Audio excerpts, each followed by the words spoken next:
Sebenarnya bayi atau anak, kalau dia satu kali buang air besar sakit, nyeri, dia merasa takut. Pada saat dia takut, dia akan menahan buang air besar berikutnya.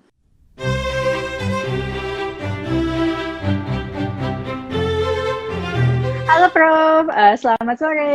Halo Mesti, apa kabar? Oke, karena pertanyaannya banyak sekali Prof, kita langsung mulai saja ya. Topik hari ini kan konstipasi Ya, pada anak ya Prof. Oke, ya, untuk silakan. pertanyaan pertama, mungkin apa sih definisi atau kriteria konstipasi yang harus diketahui oleh para orang tua di sini? Jadi Dokter Mesti ya, untuk ibu-ibu sekalian yang belum kenal, salam kenal dulu. Saya Prof. Hanifah.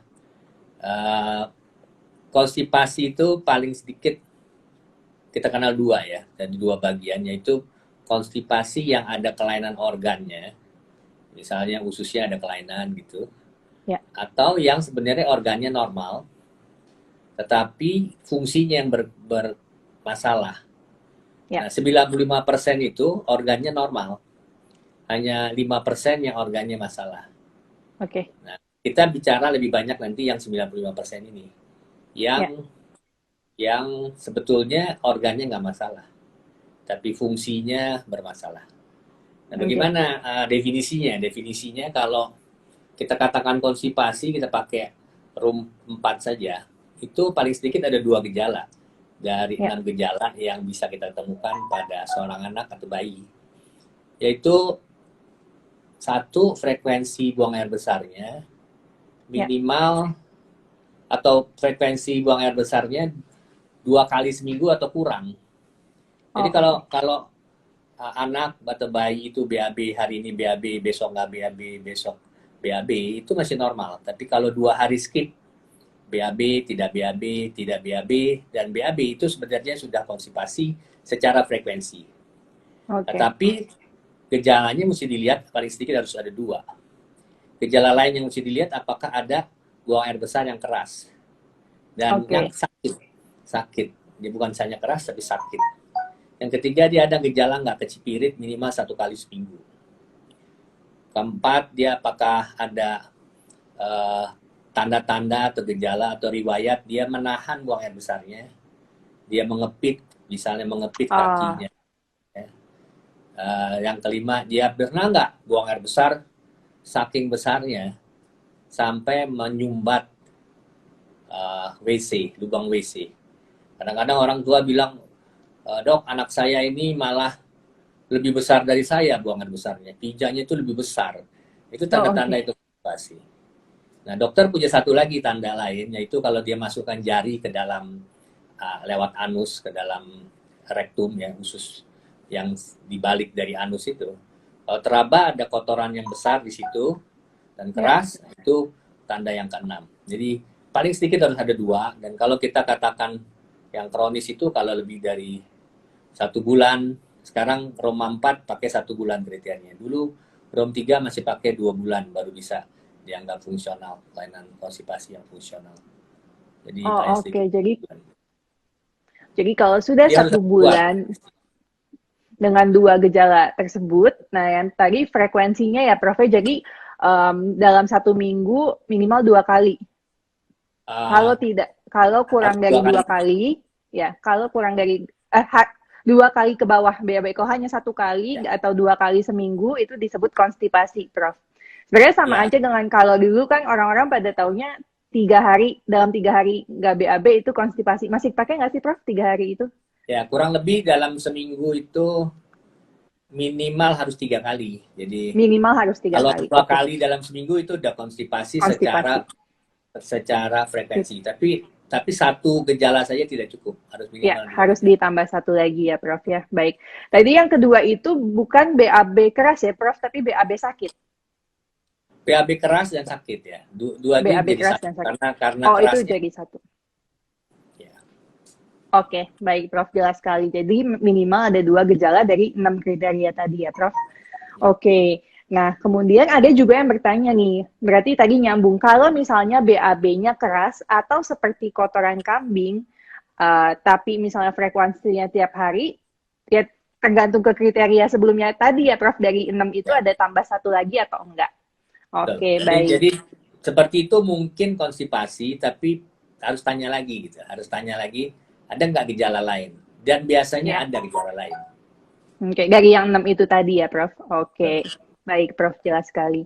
Nah, kemudian bagaimana dengan bayi yang masih ASI eksklusif atau hanya susu formula saja? Apakah definisi konstipasinya berbeda? Konstipasinya menurut Roma 4 itu sama saja. Meskipun Oke. urutannya dibolak-balik, tapi sebenarnya sama saja.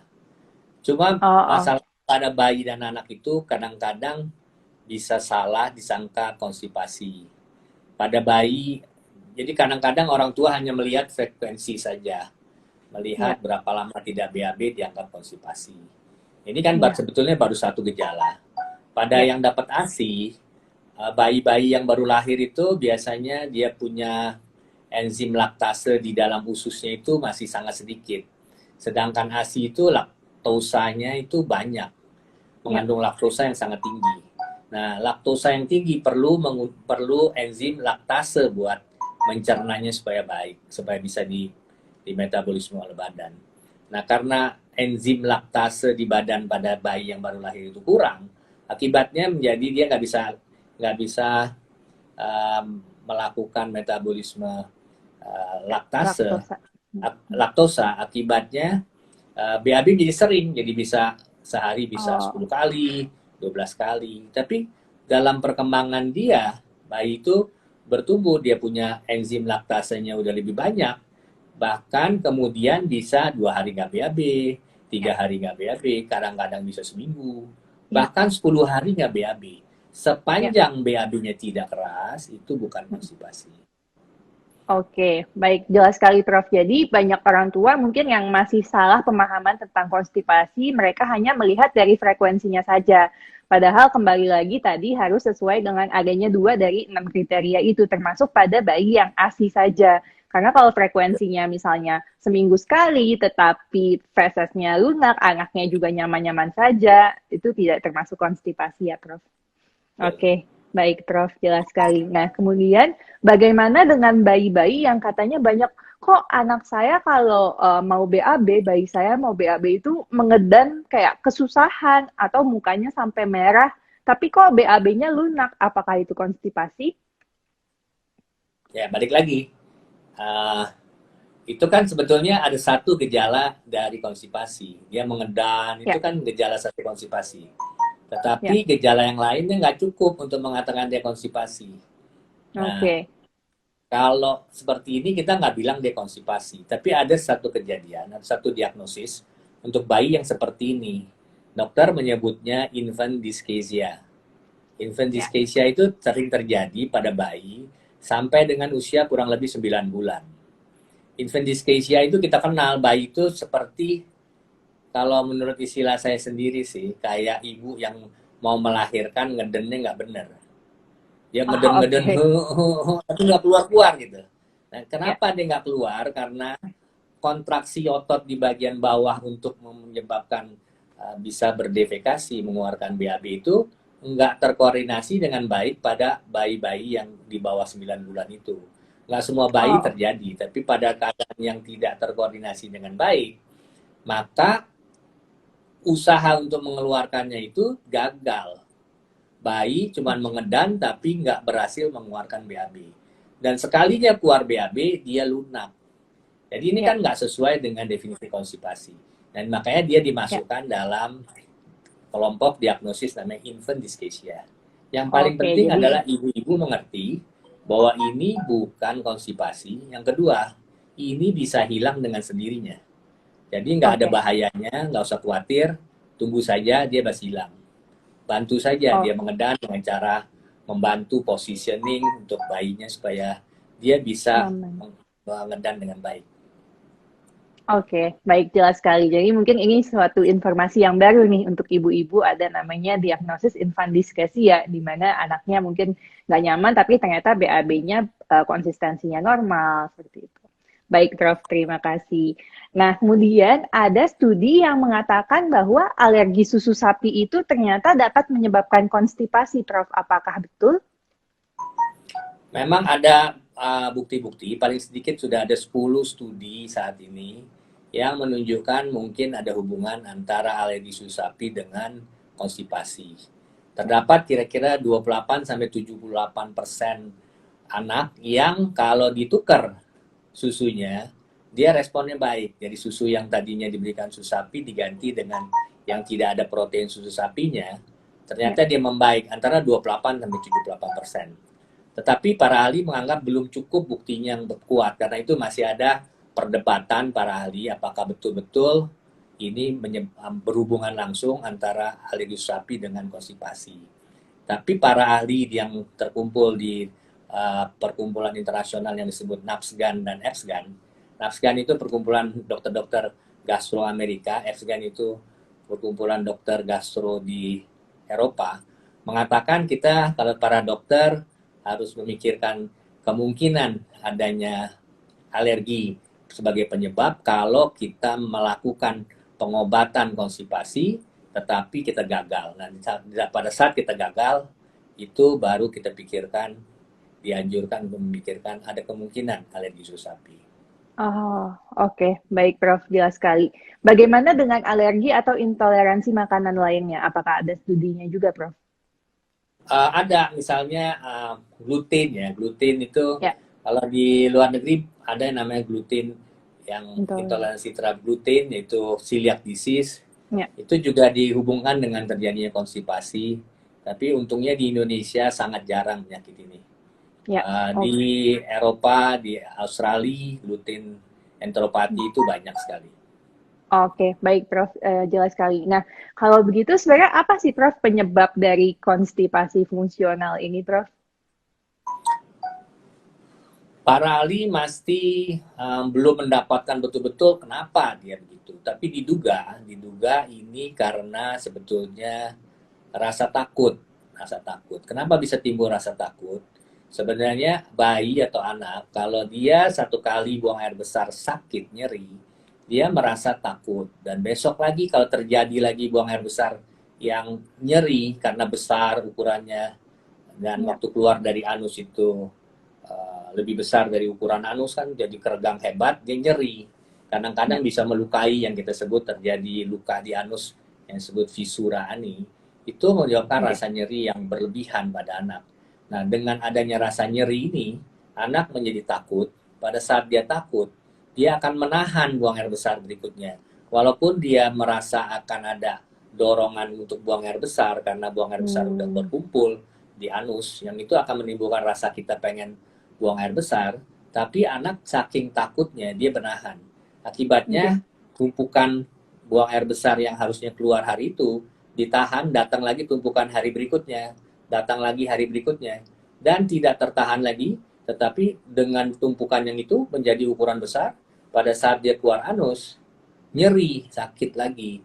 Jadi dia kadang-kadang ukuran yang sebenarnya katakan panjangnya 5 cm harus keluar, dia baru 2 cm, dia sudah stop karena saking takutnya. Nah, ini terjadi Hmm, terus-menerus, nyeri, nyeri, menahan nyeri, keluar lagi nyeri. Itu menjadi satu lingkaran yang menyebabkan anak tidak berani buang air besar. Dari disadari menjadi tidak disadari, sehingga itu menjadi refleksnya. Kalau buang air oh besar, dia oke. jongkok, dia akan tekuk perutnya, Ya, dia akan lipat kakinya, menyilang, kadang-kadang betul. jongkok, menahan. Seperti orang mengendam, tapi sebenarnya dia bukan mengendam, dia sedang menahan supaya nggak keluar. Dalam Oh, pikiran anak oke. itu, dalam pikiran anak itu, kalau saya bisa tahan, saya tidak nyeri hari ini. Besok urusan besok. Hmm, Jadi saya paling tidak hari ini saya nggak sakit.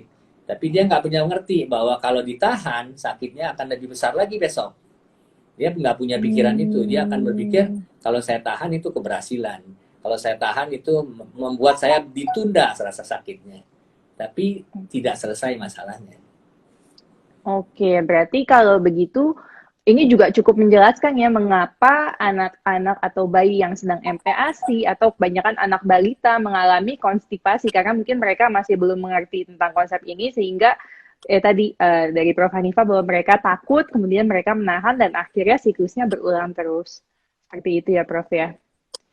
Tapi apakah ada sebab lain, Prof? Misalnya pada bayi-bayi yang MPASI, karena kan sering sekali nih banyak sekali ibu-ibu yang mengeluh kalau sudah mulai MPASI kok jadi konstipasi, sebelumnya enggak gitu. Jadi sebetulnya ada 3 daerah atau waktu yang kita harus waspadai. Waktu terjadinya konstipasi untuk para ibu supaya waspada, yaitu yang pertama adalah pada saat bayi berubah dari hanya ASI atau susu menjadi ditambah empasi atau Ya, makanan tambah.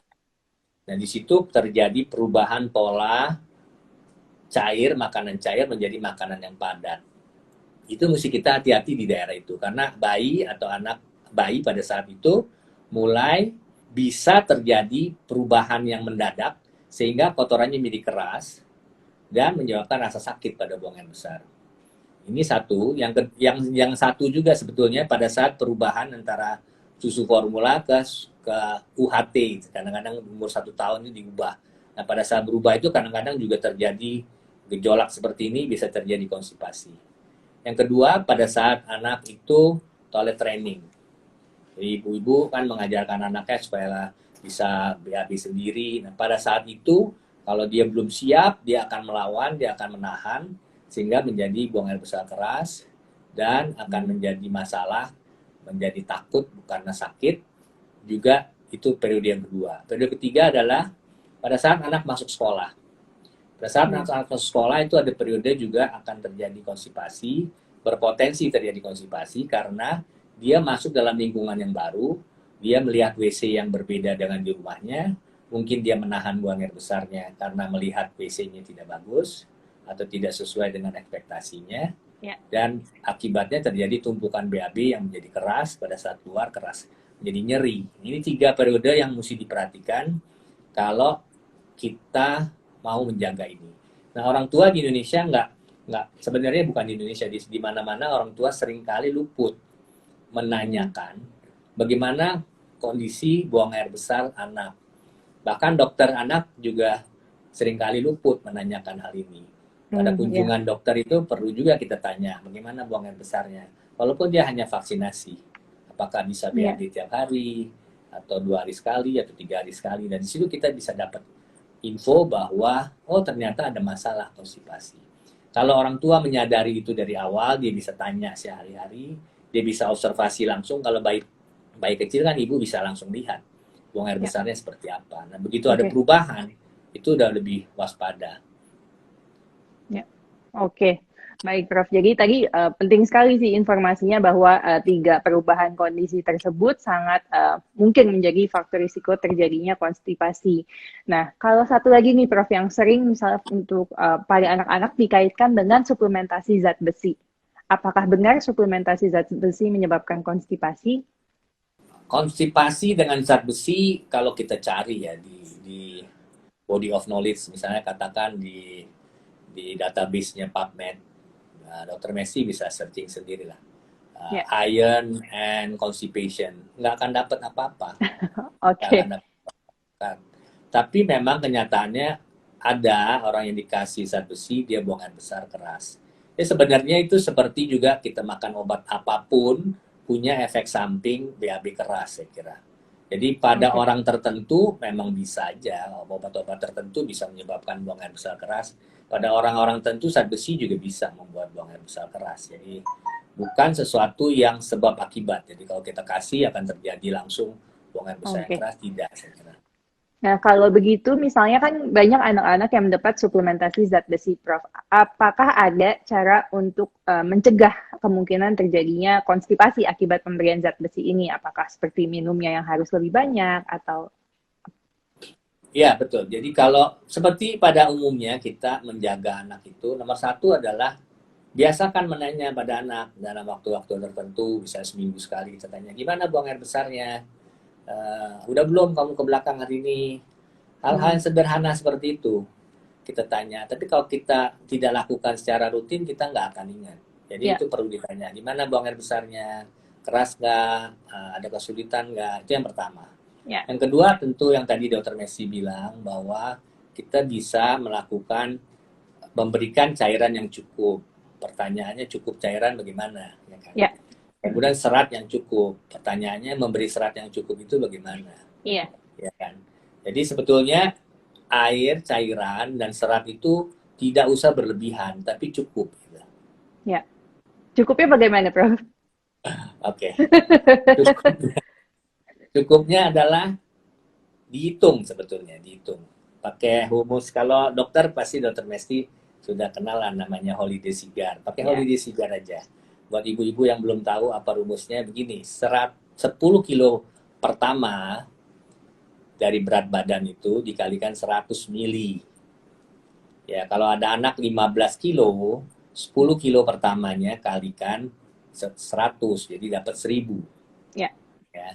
10 kilo kedua itu kalikan 50. Anak ini kalau 15 adalah 5 Ya. kali 50, jadi 250. Jadi kebutuhan cairan untuk 15 kilo itu 1250. Kalau Oke. anaknya beratnya 30, 10 kilo yang ketiga dan seterusnya 20 mili per kilo. Jadi kalau kita hitung 10 kilo pertama itu 1000, 10 kilo kedua itu 500, 10 ketiga lagi karena dia 30 adalah 200, jadi 1700 sehari. Nah itu Ya. termasuk semua cairan, bukan hanya air putih, termasuk susunya, termasuk cairan-cairan lainnya. Nah serat bagaimana? Serat umumnya menghitungnya begini, umur ditambah 5 gram. Jadi kalau dia katakan umurnya 3 tahun, ya 8 gram gitu.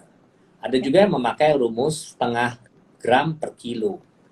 Ya kurang lebih hampir sama lah dapatnya nanti.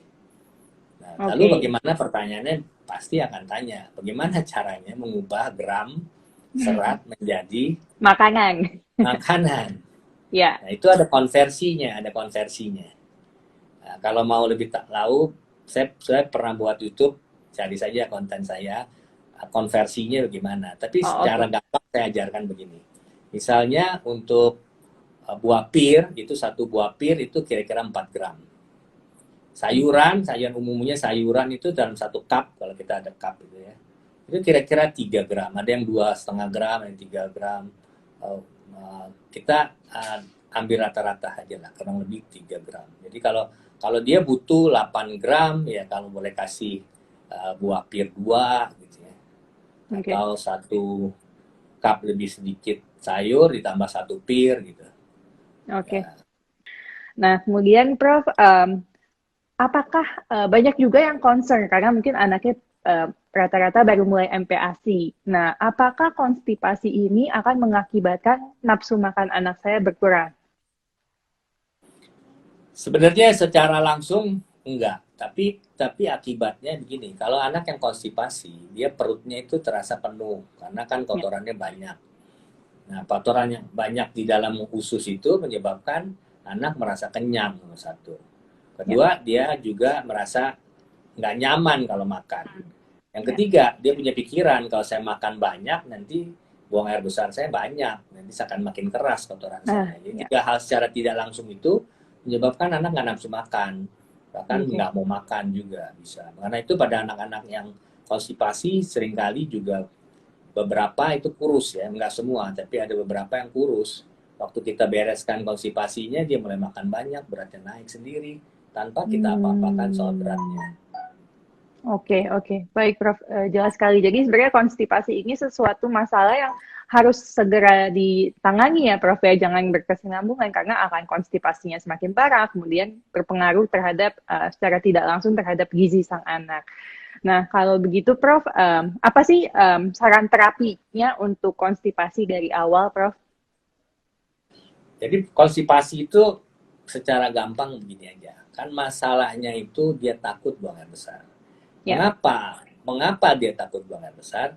Karena BAB-nya keras. Karena BAB-nya besar.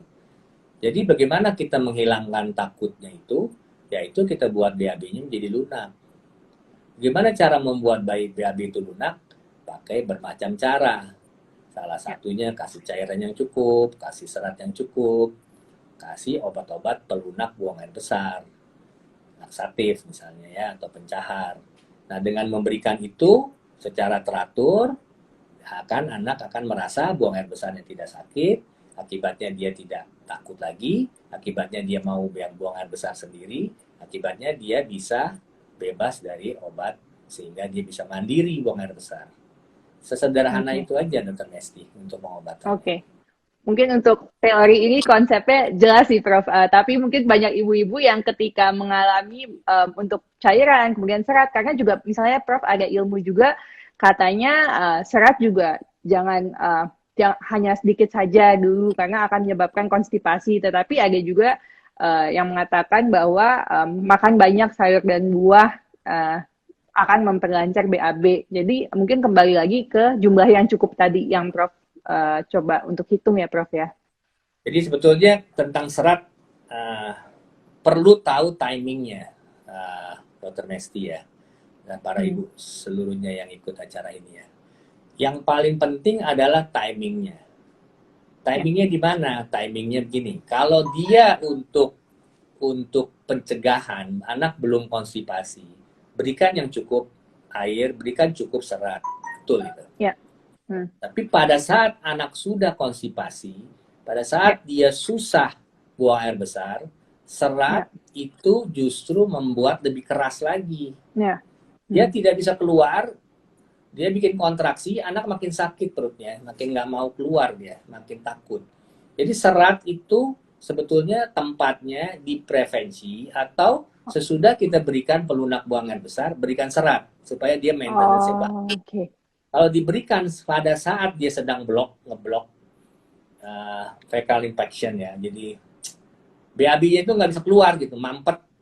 Kalau WC itu mampet, pada saat mampet dikasih serat nggak nolong. Pada saat lagi mampet itu kalau cairan masih nolong karena dengan dikasih cairan dia lebih lunak. Tapi kalau dikasih serat makin keras dia. Jadi tempatnya itu mesti penting di mana kita memberikan serat, di mana kita tahan dulu seratnya sementara dan kemudian pada saat mana kita boleh kasih. Itu yang paling penting di situ sebenarnya. Info yang sangat menarik dan baik sekali nih dok, Prof, masih banyak yang baru tahu sepertinya. Nah, tetapi Prof misalnya tadi airnya kan Prof, airnya berarti boleh ditambahkan ya Prof ya? Air cairan itu sebenarnya nggak usah berlebihan, cukup saja. Jadi cukup cairan dan cukup serat. Buat apa kita berlebihan airnya? Yang penting air itu cukup setiap harinya. Dengan hitung cairan seperti tadi, ya plus minus lah, nggak mungkin kita bisa persis. Kalau kita hitung 1740 katakan, ya udah jangan terlalu apa namanya strict lah, 1800 juga nggak apa-apa, 1700 juga nggak apa-apa. Kan kita nggak hitung pakai gelas ukur gitu, ya kira-kira lah. Baik Prof. Nah bagaimana dengan pemahaman ibu-ibu yang banyak tahu bahwa kasih pepaya kalau konstipasi, pepaya itu akan melunakkan feses, benar nggak Prof? Pepaya kalau pengalaman saya praktek ya, saya perhatikan dulu saya juga pikir pepaya itu bagus. Nah, lebihkan pepaya dia punya enzim pepaya, papain gitu, dia bisa melunakkan buang air besar, pikiran saya gitu ya. Jadi seratnya juga banyak, jadi bisa melunakkan buang air besar. Tapi makin lama saya lihat anak ada yang saya kasih pepaya, ibunya cenderung bilang saya kasih pepaya dok, jadi keras dok BAB-nya.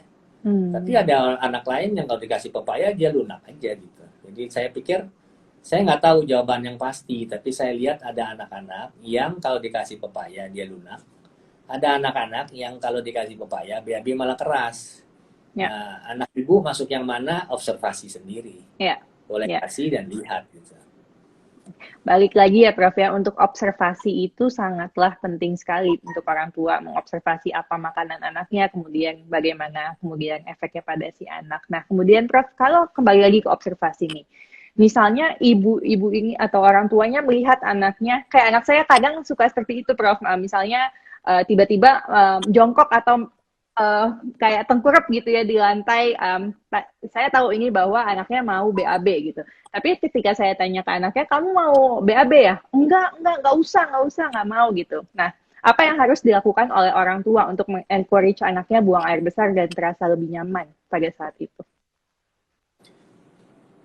Toilet training itu sebenarnya yang dilakukan itu kan kita mengajarkan toilet training ya. Toilet training itu sebenarnya jangan dipaksakan. Kalau dipaksakan dia jadi trauma. Kalau trauma dia malah jadi seno gitu. Malah nggak mau. Karena anak-anak yang di toilet training itu kan umurnya antara 1 sampai 3 biasanya.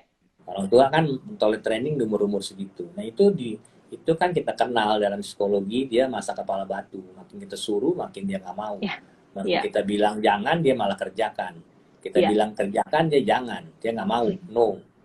Tadi kan dokter Messi bilang, ayo kamu kita ke WC, no, katanya kan. Ya. Dia bisa say no. Sebenarnya anak yang bisa say no itu di satu pihak bagus, tapi juga bisa menjadi sebaliknya gitu. Ya. Itu salah satu tanda anak udah siap sebenarnya untuk dilatih toilet training. Tanda yang lain misalnya dia bisa turun naikkan celananya sendiri, dia udah tertarik ke toilet, jadi kalau mamanya atau papanya ke toilet dia mau ikutan masuk, dia lihat Ya. toilet. Itu tanda-tanda anak udah mau training. Jadi dia bisa menaruh barang-barang dia di mana yang dia mau, dia tahu tempatnya ini di mana. Itu tanda-tanda anak siap untuk di toilet training. Nah, kalau siap itu baru boleh dilakukan seperti tadi. Tapi kalau belum, biarkan saja. Yang penting dia BAB 1 atau 2 hari sekali kan nggak apa-apa. Biarkan saja secara normal. Tapi kalau dia udah mulai ada tanda-tanda ketertarikan dan dia siap untuk di toilet training, barulah kita ajak, yuk kita ke WC yuk. Udah waktunya nih. Kamu kayaknya pengen ya? Ya, gitu. ya. Oke, baik Prof, jelas sekali. Jadi tidak perlu terburu-buru juga ya untuk toilet training, harus melihat tanda kesiapan dari si anak juga. Nah, Para kemudian Prof, menyebutkan kira-kira usia 2 tahun. 2 tahun ke 2 atas. tahun. Oke, Tapi baik, itu juga Prof. lihat kesiapan. Tapi paling cepat 2 tahun, jangan kurang dari 2 tahun. Ya, karena malah nanti efeknya anaknya malah trauma, malah nggak mau ya Prof kalau terlalu cepat. Oke. Kapan konstipasi harus dibawa ke dokter? Apakah semua konstipasi harus dibawa ke dokter? Jadi begini, kalau kita, yang paling penting sebenarnya bukan bawa ke dokter. Yang paling penting adalah bagaimana mencegahnya dulu, ya kan? Ya. Tadi kan kita udah bicarakan, ada 3 daerah kritis, ada 3 timing kritis yang kita mesti hati-hati. Di situ lakukan pertanyaan tiap hari, apa udah buang air besar, kamu udah keluar belum, buang air besarnya, berikan cairan, berikan serat yang cukup, ya kan? Kalau itu gagal, kalau kita temukan anak itu sudah masalah buang air besarnya, nah dan kita belum melakukan yang tadi disebut, katakan kita belum kasih cairan yang cukup, belum kasih serat yang cukup, mau dicoba, cobalah kasih dulu itu. Lakukan dengan cara-cara yang betul, dan kalau itu tidak berhasil, secepatnya bawa ke dokter. Dokter akan memberikan obat-obat untuk mengurangi nyeri pada saat buang besar. Dokter akan memberikan obat-obat pelunak buangan besar dan dipantau. Jadi pada saat itu supaya kenapa? Supaya dia tidak berkelanjutan. Kalau konstipasi itu berkelanjutan, para ahli saat ini menyebut mungkin 2 bulan, sekitar 2 bulan. Kalau 2 bulan itu sudah terjadi konstipasi, dia sudah sulit pengobatannya. Sulit dalam arti lama, bukan sulit diobati sebetulnya, tapi lama pengobatannya. Kalau sudah lebih dari 2 bulan, itu proses di otaknya itu dan nyerinya itu saking takutnya sudah menjadi sesuatu yang sulit untuk bisa dengan cepat dia lupakan. Pengobatannya boleh dibilang sampai dengan 6 bulan saja, 40% masih tetap pakai laksatif, masih pakai obat. Kan sampai dewasa pun masih tetap ada 25% yang pakai obat. Karena saking susahnya ngobatin itu. Bukan susah mengobati bagaimana ya, tapi susah membuat anak itu bisa mandiri mengeluarkan BAB. Jadi inilah kenapa yang paling penting itu prevention. Pencegahan, jangan sampai BAB-nya keras, jangan sampai dia takut. Kalau dia sampai tetap BAB keras, secepatnya diobati sehingga dia nggak menjadi kronis. Karena kalau jadi kronis itu ngobatinnya lama, pasti lama. Jadi kalau pasien datang ke saya udah kasih tahu dari awal. Pengobatannya bakal lama, bisa berbulan-bulan, bisa 1 tahun, bisa bahkan 2 tahun, bahkan bisa lebih. Ya, informasinya jelas sekali Prof, dan jadi sangat penting untuk para orang tua tahu observasi ketika memang ada tanda-tanda konstipasi dari awal, kemudian sudah dicoba untuk memberikan cairan yang cukup dan sebelumnya juga serat cukup, sebaiknya langsung berobat ke dokter, karena kalau terlalu lama, misalnya lebih dari 2 bulan tadi ya Prof, malah pengobatannya akan lama sekali, bahkan bisa sampai dewasa. Oke, baik Prof, jelas sekali. Nah, kemudian berarti kan tentunya untuk obat laksatif itu kan harus dokternya ya Prof ya yang memberikan menghitung dosisnya, untuk frekuensinya. Apakah bisa orang tua di awal saya kasih dulu aja deh sendiri gitu. Ya sebaiknya diatur dokter ya, karena kelihatannya mudah, tapi kita kan punya konsep untuk membuat anak itu lancar BAB-nya supaya dia nggak takut, supaya dia nggak keras, sehingga anak-anak itu dengan cepat bisa ditolong. Kalau dicoba-coba dulu bisa saja, tapi uh, akan buang waktu, buang waktu. Kalau mau coba 1 minggu, 2 minggu ya silakan, tapi jangan lebih lama dari itu, karena sebenarnya bukan bahayanya, tapi kita sedang berburu dengan waktu supaya waktu yang 2 bulan itu jangan sampai lewat lah. Kadang-kadang kalau sekarang yang disebut konstipasi kronis yang menurut Roma 4 itu 1 bulan, Dokter Nesti, nggak pakai 2 bulan lagi.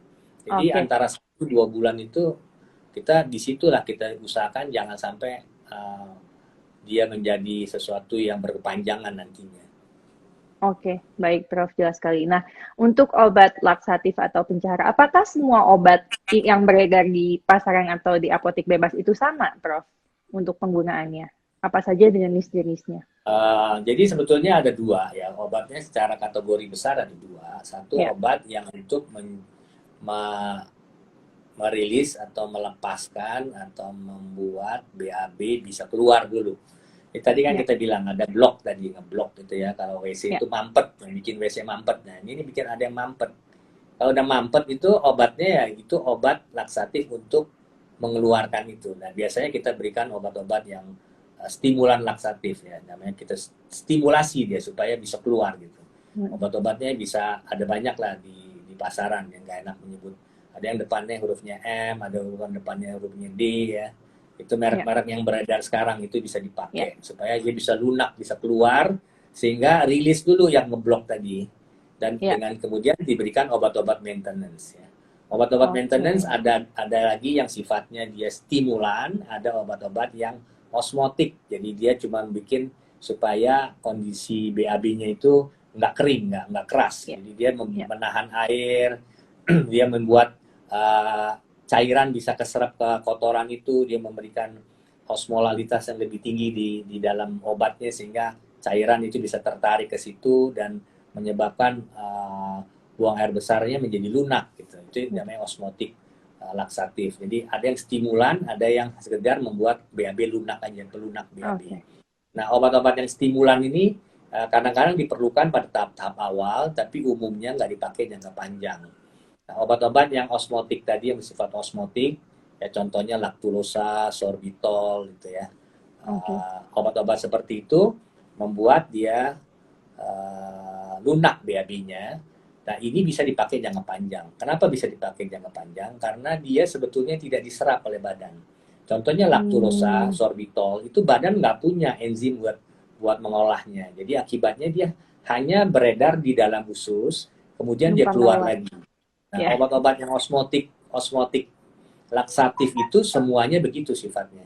Jadi dia dipakai jangka panjang nggak usah khawatir. Karena apa? Karena dia nggak ada efek ke ginjal, ke hati, nggak ada. Karena dia cuman beredarnya cuma di usus dan keluar lagi di anus. Sepanjang mau pakai 1 bulan, mau pakai berbulan-bulan, kita nggak khawatir karena dia nggak kemana-mana, cuma di usus saja. Dan itu bukan stimulan ya, Prof. Maksudnya hanya osmotik aja supaya fesesnya juga lebih lunak. Karena banyak sekali orang tua yang takut penggunaannya mungkin untuk jangka panjang karena mereka bertanya kalau nanti jangka panjang nanti takutnya pas udah stop ketergantungan, nggak bisa BAB sendiri karena otot-ototnya nggak bekerja. Jadi itu pemahaman yang harus dibenahi ya, Prof. Ya itu betul buat yang laksatif yang stimulan. Kalau stimulan kita rangsang terus lama-lama dia kita lepaskan dia nggak kontraksi lagi, itu betul untuk yang stimulan. Maka itu yang stimulan kita nggak anjurkan untuk pakai lama-lama ya. Tetapi yang laksatif justru kalau yang osmotik, kalau itu yang seringkali orang salah pendapatnya, salah mengerti tentang laksatif yang osmotik ya. Bahwa dok, anak saya ini jangan-jangan jadi tergantungan, kecanduan nih dok. Kalau pakai obat ini nggak pakai ntar bahaya nih jadi kecanduan. Bukan, dia bukan kecanduan. Konsepnya mesti ngerti dulu bahwa kita sedang melunakkan buang air besar supaya dia bisa BAB, sehingga anak nanti hilang takutnya. Kalau belum Oke. saatnya dilepaskan, Ya, BAB-nya keras lagi, ya pastilah dia akan tahan lagi. Bukan karena dia ketergantungan obat, bukan. Karena belum ya, saatnya di-stop obatnya. Nah, ini yang ya, seringkali orang tua kadang-kadang ke dokter yang membuat lama pengobatan, salah satunya ini, Dokter Nesti. ya, ya. Orang tua itu berobat, tapi dia tidak menyerahkan pengobatan itu 100% pada orang tua. Ya, Seringkali ada orang tua, dia ke dokter, dikasih tahu mesti begini, dia ngatur sendiri. Dia iya, ngatur sendiri, dok, saya udah bagus dok seminggu, jadi saya stop obatnya. Saya cobain, macet lagi dok. Saya takut dok, nanti ketergantungan anak saya. Saya takut hmm, nanti efek bahaya. Itu namanya pengobatannya nggak maksimal, jadi ya, buang waktu gitu. ya, ya, Nah, ini yang mesti orang tua juga sadari bahwa kalau mau berobat untuk konstipasi itu mesti ikut betul-betul. Kalau nggak ikut betul-betul, percuma dia macet lagi gitu. Gagal lagi. ya, oke. Penting sekali nih untuk para orang tua. Jadi memang kalau pengobatan konstipasi mungkin nggak sebentar ya, mungkin jangka panjang, apalagi konstipasinya sudah kronik. Dan kalau sudah berobat, ikuti terapinya supaya bisa maksimal, ikuti dokternya karena pastinya dokternya juga mengambil keputusan juga sudah pemikiran panjang dan dengan belajar ilmu pengetahuan yang banyak ya Prof ya. Betul. Oke, semoga sudah Apalagi kalau jelas itu nih dokter Prof. gastro pasti udah tahu lah, ini prinsip ini kan prinsip yang umum, dokter gastro anak pasti tahu. Iya, Dokter baik anak Prof. pun juga tahu. Ya. Baik, Prof. Jadi untuk orang tua, jadi semoga jelas nih tadi ada ternyata obat pencair itu ada beda jenisnya, kemudian kapan digunakannya, kemudian untuk yang osmotik tadi ternyata bisa jangka panjang. Nah, yang ingin saya tanyakan satu lagi mungkin penggunaan obat laksatif yang dari dubur, Prof. Nah, itu kan mungkin hanya untuk di awal saja untuk evakuasi ya, Prof ya. Nah, apakah itu akan menyebabkan trauma pada anak dan bagaimana penggunaan yang rasional, Prof? Jadi sebetulnya pada saat kita colok anusnya itu waktu periksa, itu juga sebenarnya trauma. Ya, Trauma. Pada saat kita colok anak untuk memasukkan obat dari anusnya, itu juga trauma. Anak ya. anak akan takut. Tapi dalam kondisi seperti itu, dokter berpikirnya secara gampang begini. Apakah kalau saya tidak lakukan pemberian obat itu, masih bisa kita tolong dengan cara lain? Oke. Kalau jawabannya tidak, antara trauma Ya, dengan pemberian ini, bagusan mana? Efeknya ya. lebih bagus mana? Hmm. Nah, dalam keadaan yang blok itu, lebih bagus kita berikan dulu satu kali. Tapi memang bukan berkali-kali. Ya. Ini yang sering kali orang tua sering sudah datang berkali-kali. Dia bilang, saya udah pakai kok dok obat yang namanya M itu gitu. Nah Mm-mm. itu saya kasih seminggu sekali saya kasih gitu. Itu sebenarnya kita sedang memberikan trauma terus berulang-ulang Salah, sebenarnya. ya. Takut Oke. dia makin takut. Kalau Oke. satu kali sekali boleh, tapi bukan untuk jangka panjang. Karena itu sebenarnya anak udah takut, buang air besarnya sendiri tanpa diapa-apakan pun dia udah takut. Apalagi ditusuk pantatnya pakai obat. Ya. Pasti dia makin takut lah. Ya. Nah, untuk pemberiannya sendiri, Prof, kalau yang dari dubur, apakah ketika anak sedang mencoba BAB di kloset kita coba masukkan atau justru yang baik sebelum anaknya mau BAB, jadi ketika baru bangun tidur atau di kasur kita masukkan gitu. Sebenarnya di mana aja boleh, cuman yang senyaman mungkin lah anaknya mau gitu. Makanya kalau bisa waktu sebelum masuk kan kita ngomong baik-baik lah sama anak. Oke. Kadang-kadang Ya. anak-anak bisa diajak kerjasama ya.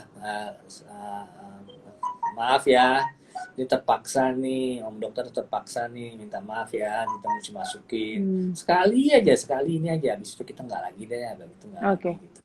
Ya bujukin Oke. lah, kalau kita anak kita sendiri, aduh minta maaf ya, mama Ya. terpaksa nih. Aduh, kalau pengennya mama nggak kasih, tapi kan kamu kesian ya, kalau kamu nggak dimasukin nanti sakit ya.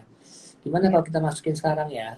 Ya ngomong lah, Hmm. ajak anak itu ngomong. Meskipun anak umur 1 tahun, 2 tahun tuh biar Ya. biar masih kita bilang kecil, dia ngerti kok. Asal kita ngomong yang baik-baik gitu.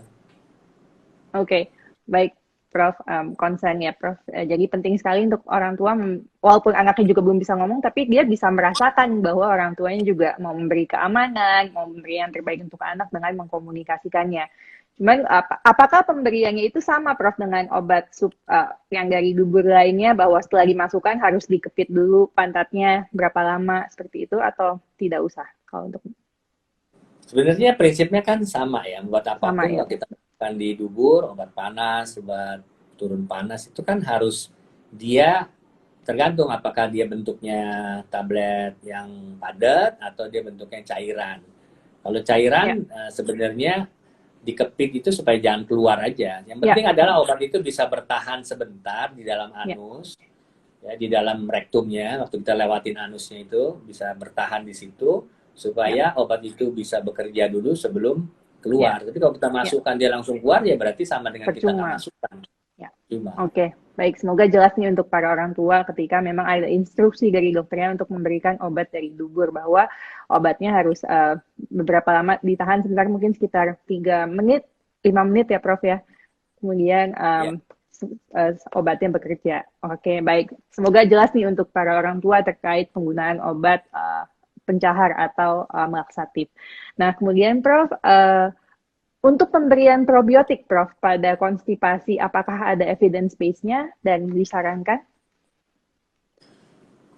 Probiotik memang sudah banyak, cukup banyak penelitian-penelitian yang menunjukkan bahwa probiotik itu bisa meningkatkan frekuensi buang air besar dan bisa juga membuat buang air besar menjadi lunak.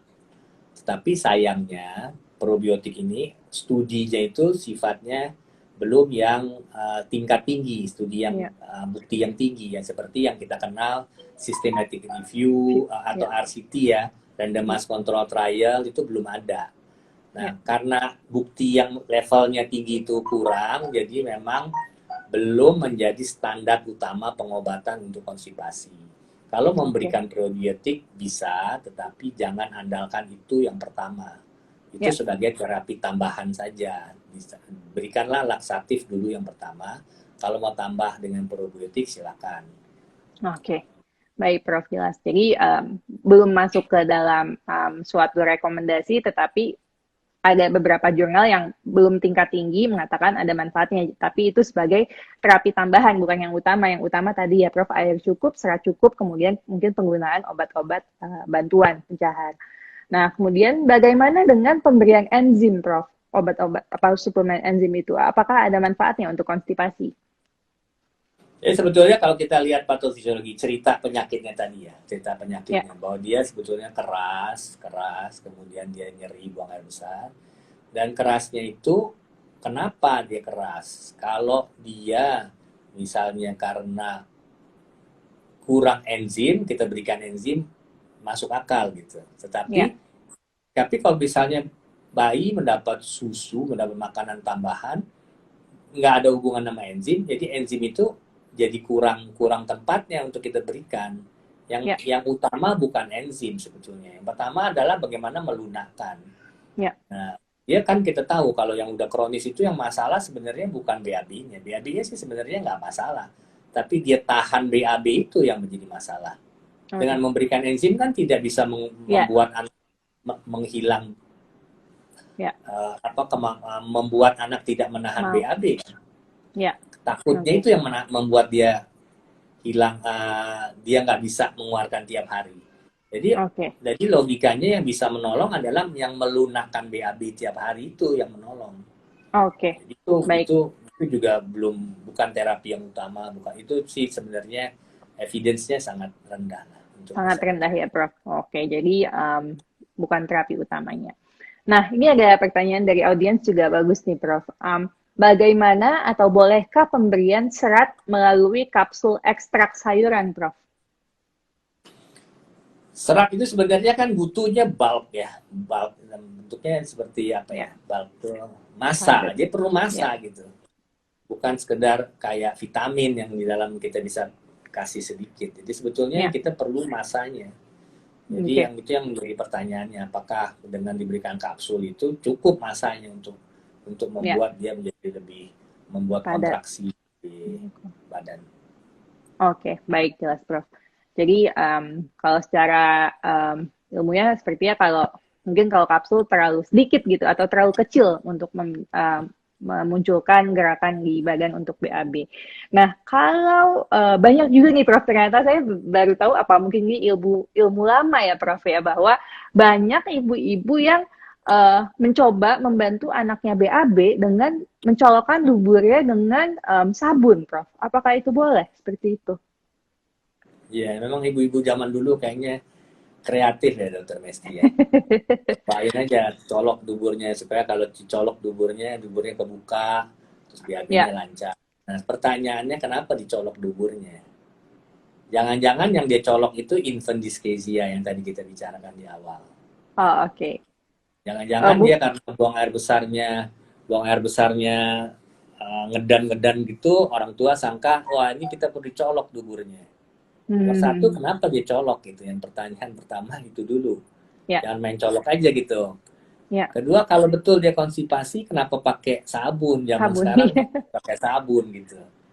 Nah, sabun itu nomor satu kan trauma kan. Sampai kita tadi bilang kan, kalau orang dikasih suppositoria itu sebenarnya kan itu sesuatu yang menyakitkan. Ya, Sabun itu membuat ujungnya itu kan belum tentu standar. ya, Sedangkan kita kalau memberikan contohnya untuk memberikan obat panas yang lewat dubur kan ujungnya juga kayak tumpul ya, roket gitu ya, kayak bulat kayak roket. roket Ya, ya. ya, Kalau pakai sabun apa bisa tuh bagus gitu ya. ya, Colok ya, kadang-kadang tajam lagi, cok tusuk gitu. Jadi ya, itu sendiri udah trauma dan ya, ya. nggak ada evidence-nya juga bahwa dengan Oke, sabun bisa menolong dan ya, hati-hati karena itu sebenarnya trauma buat anak juga. oke, baik. Kalaupun mau terpaksa satu kali ya mungkin masih bisa dimaafkan lah asal bener. Tapi kalau infant dyschezia begituin terus nanti kan satu saat hilang tuh di infant dyschezia. Terus Ya, ibunya bilang, wah ini gara-gara saya colok tiap hari saya colokin sabun dia baik. Bukan, nggak dicolok pun dia ya, ya. baik. Ya, ya. Ya mungkin daripada colok sabun tadi ya Prof ya kan sudah banyak obat hari seperti sekarang untuk obat membantu BAB itu sudah dijual yang dari gugur dan mudah sekali mendapatkannya gitu. Jadi nggak perlu Iya. kali ya pakai baik Prof sabun. Nah nggak kerasa nih Prof waktu tinggal 5 menit lagi. Mungkin saya satu pertanyaan terakhir nih Prof kebetulan ditanyakan juga oleh audiens di sini Budaya Ayu Mustika. Apakah konstipasi itu jangka panjangnya menyebabkan wasir atau ambien, Prof? Hemoroid. Terima kasih. Ya memang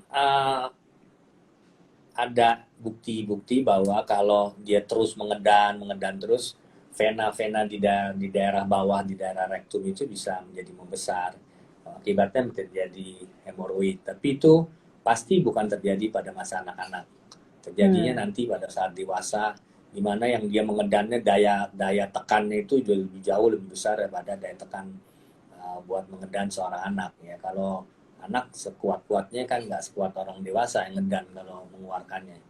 Nah, dalam oke, keadaan seperti itu mungkin baru terjadi yang tadi yang ditakutkan itu, hemoroid. Tapi itu oke, bukan terjadi pada masa anak-anak. oke. Tapi apakah itu bisa dari prosesnya dari anak-anak? Mungkin bisa ya, Prof ya? Atau Nah, proses konstipasinya berkepanjangan gitu? dari anak-anak. Oke, Konstipasinya bisa dari anak yang nggak ya, dibereskan di masa anak-anak, itu ya, bisa terbawa sampai dewasa. Tapi efek yang oke, tadi disebutkan itu tidak ya, terjadi di masa konstipasi anak. Itu oke. terjadi pada konstipasi yang di dewasa. Baik, jelas sekali, Prof. Satu lagi deh, Prof. Ini terakhir juga menarik nih pertanyaannya. Kalau menggunakan natural laksatif, kan sekarang juga banyak ya, Prof, dijual di supermarket gitu atau apotik. Apakah boleh dan aman, Prof? Saya nggak ngerti yang dimaksud natural laxatif itu yang mana. Orang awam itu sering bilang natural itu bagus, natural itu aman. Hati-hati, banyak yang natural juga nggak aman. Contohnya herbal, contohnya herbal itu Ya, dari tumbuh-tumbuhan aman gitu. ya, ya. Belum tentu. Harus ada buktinya bahwa dia aman.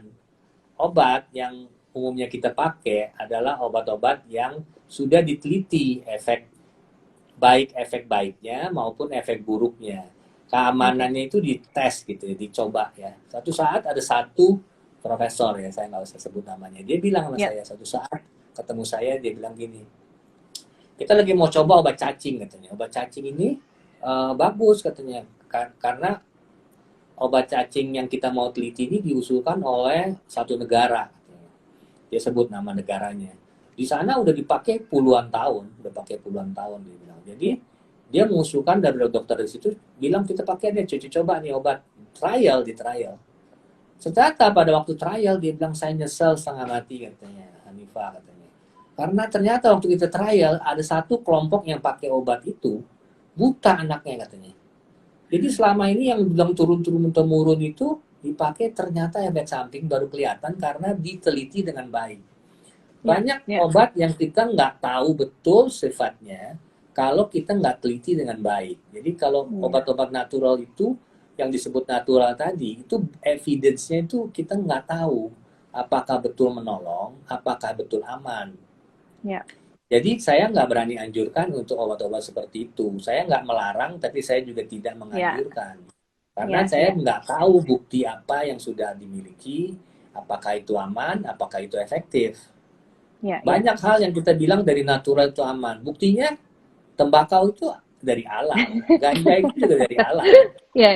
Good point. Betul Jadi sekali. Jadi nggak semua dari alam itu pasti aman, nggak bisa. Banyak yang nggak aman juga banyak. Saya rasa ini poin yang sangat penting sekali untuk ibu-ibu karena sekarang kan banyak sekali tergiur tuh natural, organik gitu, tapi tidak semuanya itu aman dan sebagai dokter, tenaga medis pun kita memberikan obat itu harus memastikan dulu ya Prof dengan penelitian yang sangat baik, yang level tinggi untuk membuktikan keamanannya dan tidak ada efek samping yang jangan-jangan kita nggak tahu nih dengan pemberian yang natural ini ternyata ada efek sampingnya gitu. Jadi harus lebih bijak para orang tua untuk menentukan obat apa yang akan masuk ke anak-anak dan ke diri kita sendiri. Oke, baik Prof. Satu lagi. Boleh Prof, ya. Kalau di kedokteran kita tidak menganggap testimoni itu penting. Tapi kalau orang awam menganggap testimoni itu sangat penting. Teman saya pakai obat ini berhasil loh dok, bagus. Waduh, dia cepat sekali. Itu namanya testimoni. Testimoni di kedokteran nggak dipakai. Testimoni itu berbahaya karena apa yang ditestimoni itu kan hanya pengalaman satu orang. Belum tentu seperti itu pada orang lain, belum tentu aman, belum terlihat itu efeknya. Jadi itu yang kadang-kadang orang awam seringkali terjebak, anak temannya berhasil, dia ikut-ikutan, padahal belum tahu dia efeknya. Sama kayak teman aja deh. Satu teman itu kalau kita bilang dia baik, kalau ada sekelompok orang yang bilang dia baik, itu baru kita percaya. Kalau satu orang yang bilang testimoni, itu belum tentu baik. Benar nggak? Itu betul-betul berkhasiat sebagai obat. Itu yang mesti hati-hati sebagai orang yang bukan dokter, untuk hati-hati kalau ada testimoni, mesti juga waspada bahwa testimoni itu bukan evidence yang baik, bukan bukti yang kuat buat kita ikut-ikutan mengobati. Oke, baik Prof. Penting sekali ini buat teman-teman bahwa kita untuk berobat harus sangat bijak bahwa tidak bisa hanya berdasarkan testimoni satu orang. Oke Prof, waktu menunjukkan pukul 5, mungkin Prof ada pesan terakhir nih Prof untuk para audiens, boleh terkait konstipasi atau kesehatan anak atau apapun. Kalau mengenai konstipasi, saya tetap ngomongnya sama, yang paling penting itu pencegahan. Ya, pencegahan, perhatikan dengan baik, bagaimana mencegahnya, yaitu terutama perhatikan di 3 masa kritis. Jadi bisa lihat lagi bagaimana mencegahnya yang baik. Dan kalau sampai terjadi, cepat obati supaya jangan jadi kronis, jangan jadi masalah berkepanjangan. Sebagai penutup, di masa pandemi, percayalah bahwa COVID itu ada, COVID itu selalu masih mengancam kita, dan stay at home itu paling bagus lah, stay at home. Dimana bisa stay at home. Kalau nggak bisa, ya udah gunakan protokol perlindungan yang cukup untuk keluar, dan hati-hati kalau makan di luar. Saya nggak anjurkan makan di luar, karena makan di luar itu buka masker. Pada saat buka masker bisa terjadi kita kontak dengan orang yang kita tidak sangka ada COVID-nya. Saya kira itu aja pesan saya, Dr. Nesti. Baik, Prof. Hanifah. Semua pemirsa juga sehat.